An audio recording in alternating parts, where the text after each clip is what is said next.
Olá, pessoal, tudo bem com vocês? Olha só, as pessoas têm uma dúvida muito grande referente à bebida, né? Porque se crente pode beber, se crente não pode beber, o que Deus acha das pessoas que bebem, se beber é pecado ou não. E esse conteúdo eu vou explicar a você o que a Bíblia ensina sobre a bebida. E por que tantas tragédias no mundo a bebida está envolvida. A bebida é um gatilho para as tragédias na Terra. Todas as coisas ruins, a maioria das coisas ruins, a bebida vem como um gatilho. Acidente de trânsito, espancamentos, estrupos e outras coisas mais. A bebida sempre está no meio. E eu achei na Bíblia um versículo que lhe explica sobre isso. Muitas pessoas têm dúvida porque Jesus transformou a água em vinho em um casamento. Então as pessoas acham que é do acordo de Deus a bebida. E todos os históricos com bebidas envolvidas deixa bem claro que a bebida não é de Deus. Em terreiros de candomblé, todas as oferendas, a bebida está no meio. Todas as festas de Exu, todas as coisas que se referem a espíritos bondosos que ajudam pessoas, a bebida está no meio. E você acha mesmo que Jesus transformou a água em vinho numa situação de um casamento, um vinho alcoólico? Se você lê a Bíblia, você vê que o vinho alcoólico não vem da conduta de Deus, da conduta de Jesus. Por esse motivo, as pessoas se espantaram do sabor do vinho. Desde quando as pessoas já vinham bebendo há mais de 2 dias. Quando Jesus transformou a água em vinho, os casamentos no passado duravam 3 dias de festa. E era uma vergonha faltar o vinho antes mesmo que a festa acabasse. E por esse motivo Jesus transformou a água em vinho. Mas se você lê a Bíblia, você aprende o que é certo e o que é errado. O que Jesus ensina e que muitas pessoas invertem para fazer as coisas que elas gostam de fazer. Em Levítico 10:8 está escrito assim, para tirar suas dúvidas. Falou também o Senhor a Arão, dizendo: não bebereis vinho, nem bebida forte, nem tu, nem teus filhos contigo, quando entrares na tenda da congregação, para que não morrais. Estatuto perpétuo. Será isto entre as vossas gerações, e para fazer diferença entre o santo e o profano, entre o ímpio e o imundo, e para ensinar os filhos de Israel todos os estatutos que o Senhor lhe tem falado por meio de Moisés. Esse versículo, ele lhe explica que existe uma diferença entre o santo e o profano, entre o imundo e o ímpio. Então, se você parar para estudar sobre o que Deus ensina na Bíblia, você vê que não vem da conduta de Jesus transformar o vinho, a água em vinho alcoólico, e sim ele ter transformado em vinho puramente suave, que as pessoas ficaram admiradas, porque as pessoas serviam vinhos bons no começo e vinhos mais ruins no final da festa. E Jesus tinha feito diferente. O vinho melhor foi no final da festa. Desde quando uma pessoa já está embriagada, ela não sabe saborear. E por isso muita gente bota as coisas ruins para o final da festa. Então isso explica que Jesus não transformou aquela água em vinho alcoólico, e sim em vinho. Quando você procura as escrituras e estuda, a Bíblia ensina que todas as tragédias no passado, o que a Bíblia lhe explica sobre a bebida alcoólica. A Bíblia deixa bem claro as coisas que não vêm de Deus e as coisas que vêm de Deus. Quando Noé era um homem de Deus e ele embriagado jogou praga no próprio filho, porque o filho foi mangado de Noé porque ele estava bêbado. Então a Bíblia se refere em bebida como algo trágico.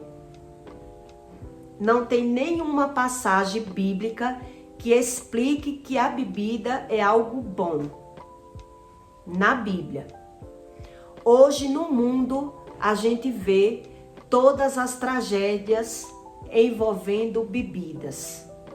Se você parar para ver em festa de terreiros de candomblé, todas as festas e todas as oferendas de demônios que eles chamam de espíritos, a bebida está envolvida. Então a Bíblia, ela explica o que vem de Deus e o que não vem de Deus. Sendo que a Bíblia, ele deu um livre-árbitro para o ser humano buscar o que é melhor para você e o que não é melhor para você. Eu passei muitos anos na minha vida bebendo, porque eu dizia, se eu morrer eu bebo, e se eu não morrer, se eu beber eu morro, e se eu não beber eu morro do mesmo jeito. Eu tinha essa impacto dentro de mim, que tanto fazia. Se eu bebesse ou não, eu ia morrer do mesmo jeito. Só que a gente vê a diferença, que quando você anda com o Espírito Santo e tem uma rotina de orar, Deus, ele diz no Pai Nosso que ele te livra do que não é de Deus. Ele começa a limpar e tirar as coisas que não vêm de Deus de você. Então você vê quantos anos a gente passa enganados, procurando felicidade no externo. Procurando aquela felicidade e encontra uma felicidade momentânea. Quando você está na farra, parece que você é a pessoa mais feliz do mundo. Depois vem as consequências, tanto financeira, como na saúde, como na ressaca moral e outras coisas mais. Esse versículo fala no estatuto perpétuo.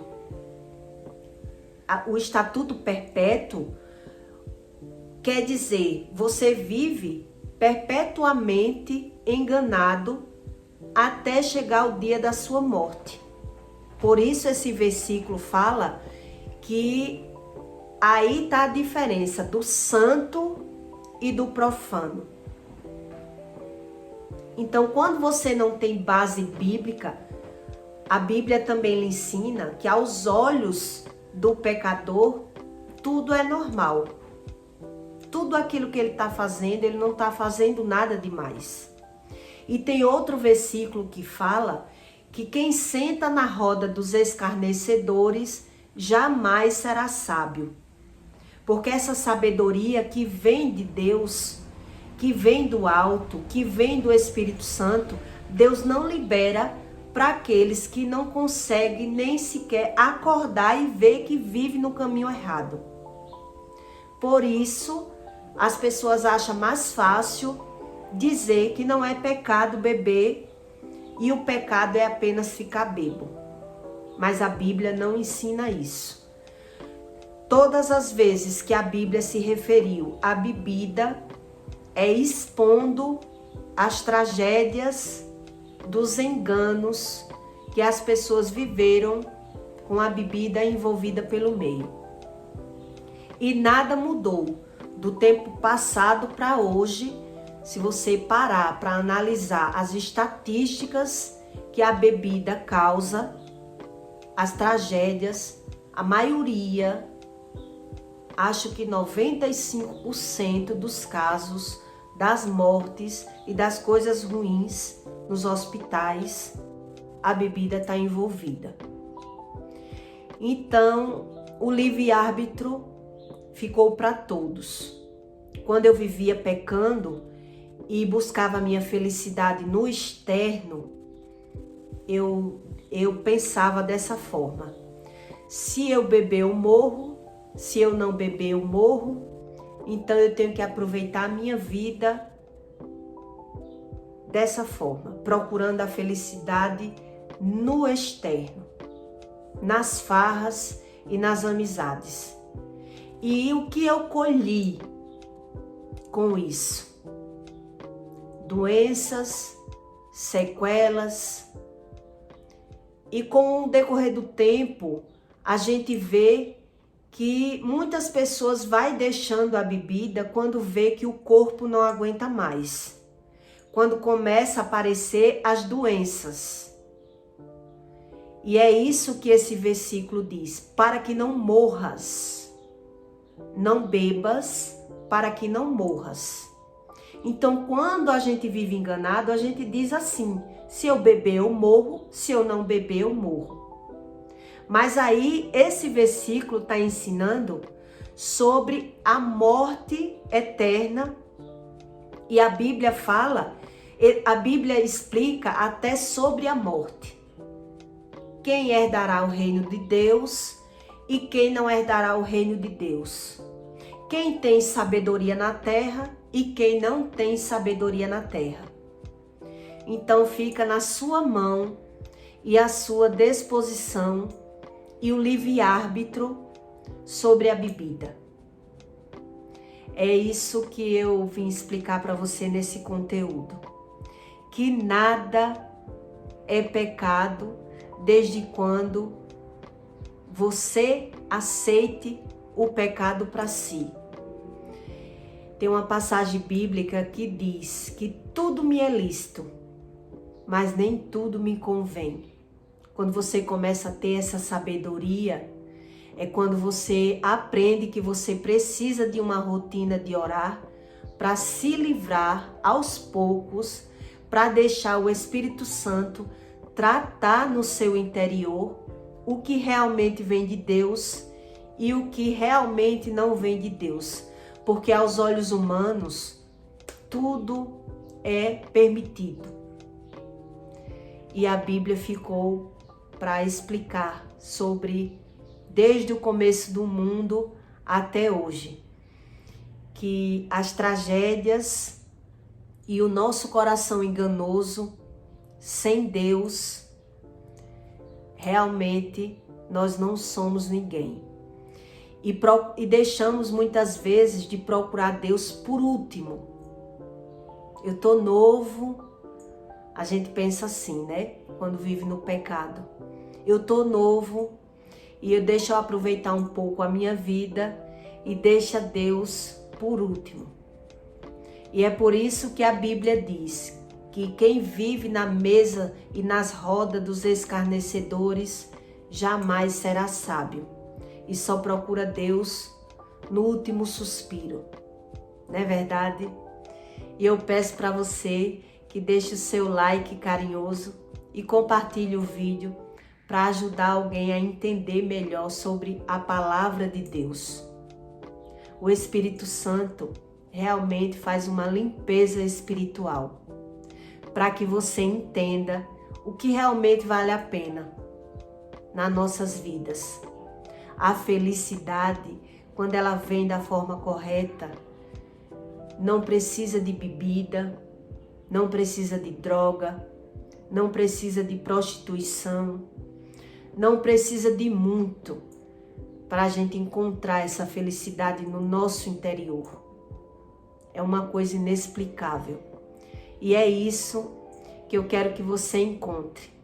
O Espírito Santo, para que ele possa realmente mostrar a todos nós nesse mundo a verdadeira felicidade. Deus não mente e não engana ninguém. Ele deixa o livre-árbitro para cada um ir no seu tempo buscando a verdade. Tá certo? E até o próximo vídeo.